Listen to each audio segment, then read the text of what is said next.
What if they change the pool to only pull 0 or to 2 cost invokes? That removes Otter and Crescent. I think I specifically don't want that. Like, that would make it too high of consistency getting like what you want out of the other 6. And I think they specifically want a higher degree of variance with the Invoke cards. I don't think they want, like, Solari Priestess is also a 50-50. I don't think they want a lot of the Invoke cards to be 50-50. And specifically, it kind of needs to have the same pool as Spacey Sketcher. Maybe I'll try keeping Glimpse here. God, I really don't know how to play hands like this. It's such an enigma to me.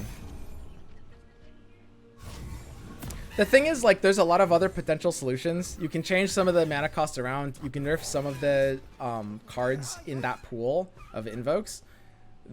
There's a lot of solutions that, like, solve the problem in very messy ways that create other problems. And there's a lot of reasons why they wouldn't want to do larger changes like that. Whereas making it slow speed is in line with, like, the design of invokes in general. And I don't think there's a major downside with it in that case.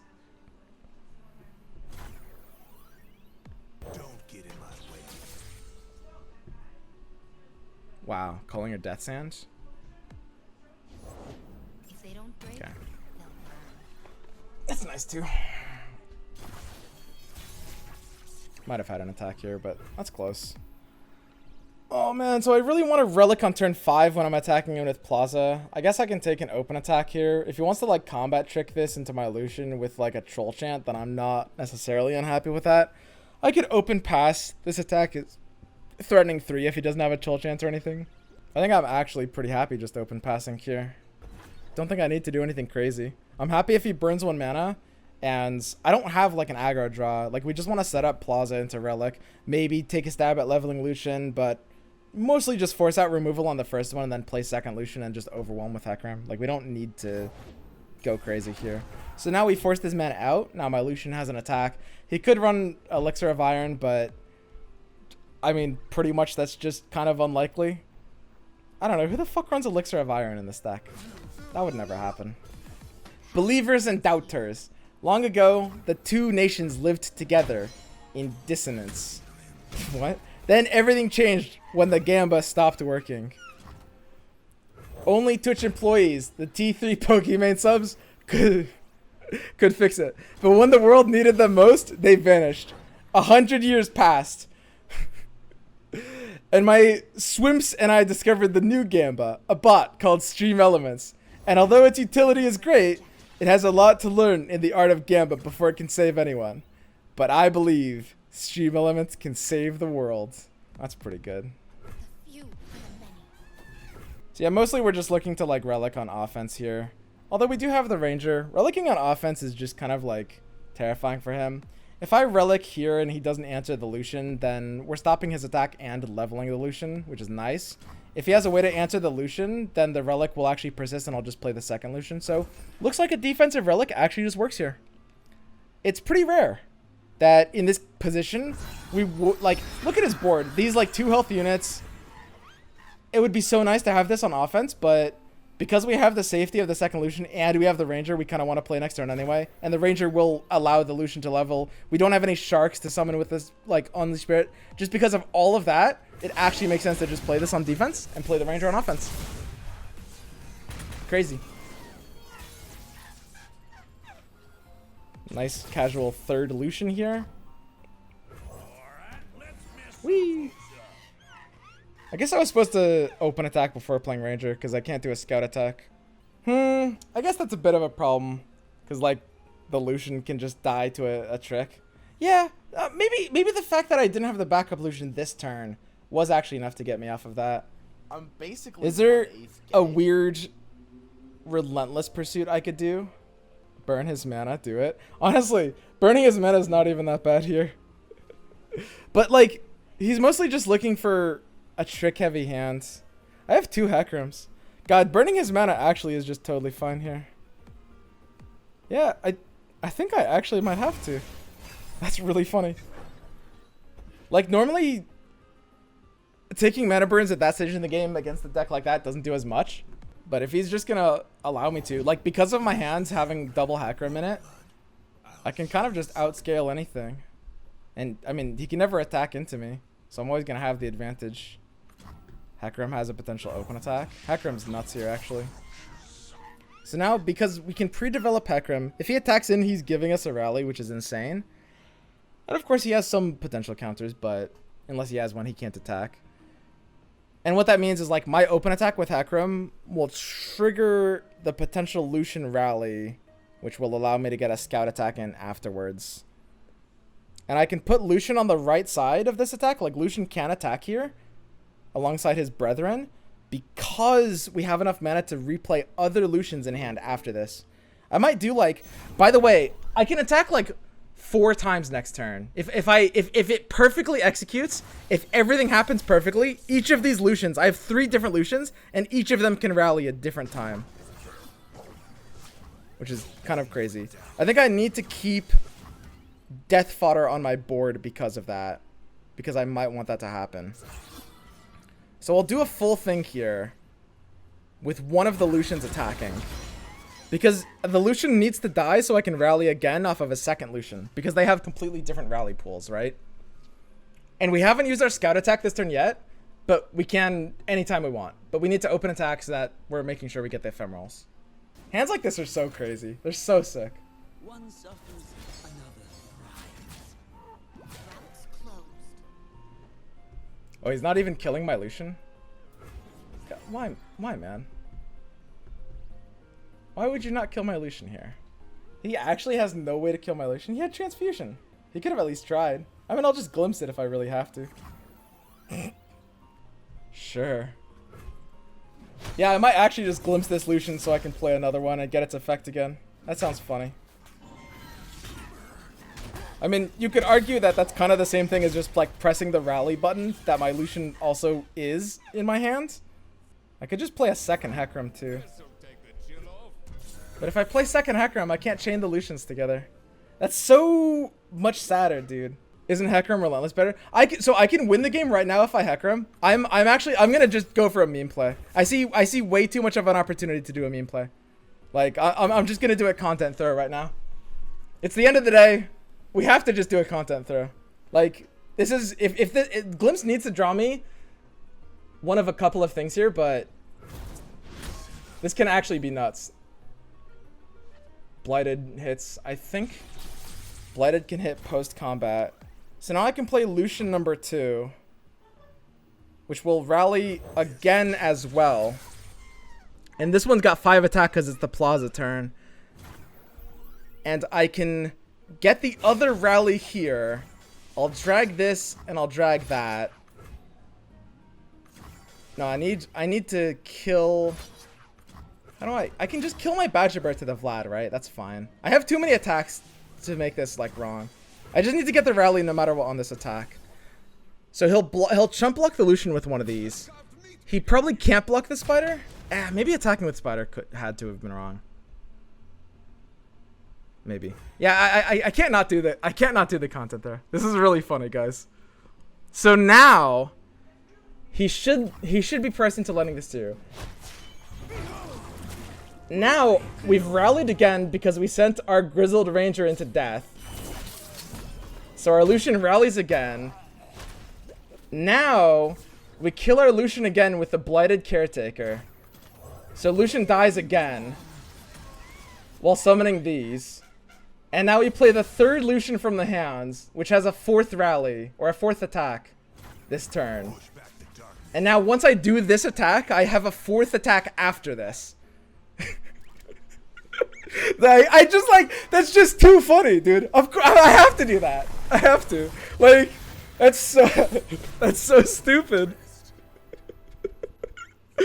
Holy shit. The sad thing about that, I might have messed that up, is we attacked with Ranger. We didn't get the scout attack. We should have had 5 attacks that turn. But because our Ranger was part of the open attack, we only had 4 attacks that turn. Infinite rally control.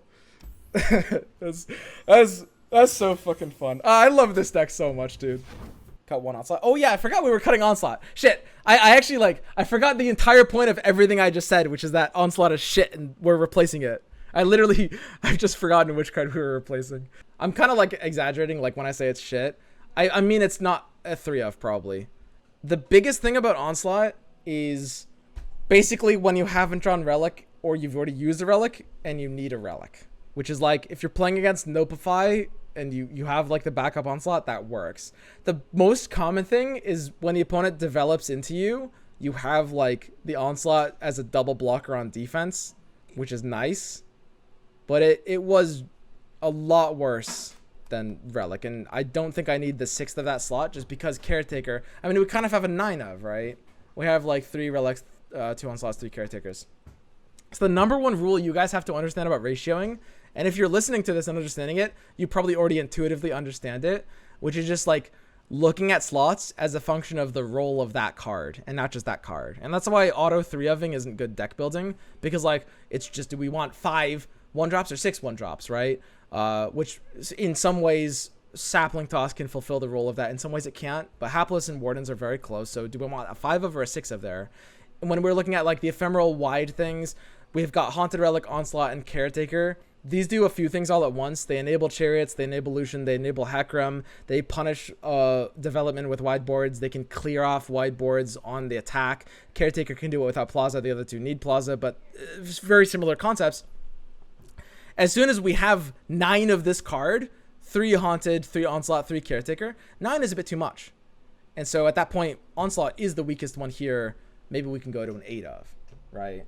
And that's just the number one rule of ratioing, which is just understanding that a card is not about what the card offers, but about every single sub role that the card fills. And the reason it's so goddamn complicated is because cards do a lot of different things at once. Like a card is its mana cost, a card is its like its subcategory of like combo piece. If you have like a 3 or 4 sort of combo style deck, like each card will have some kind of like interaction with one part of the combo, and you need to balance all of those.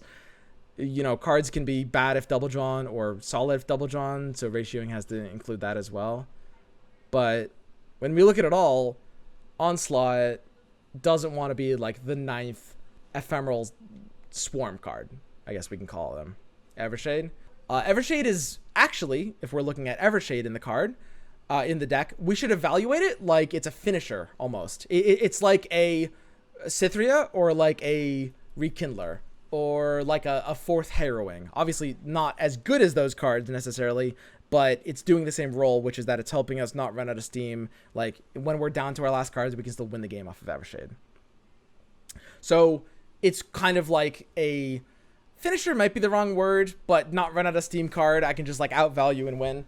So it's like a really, really bad Harrowing.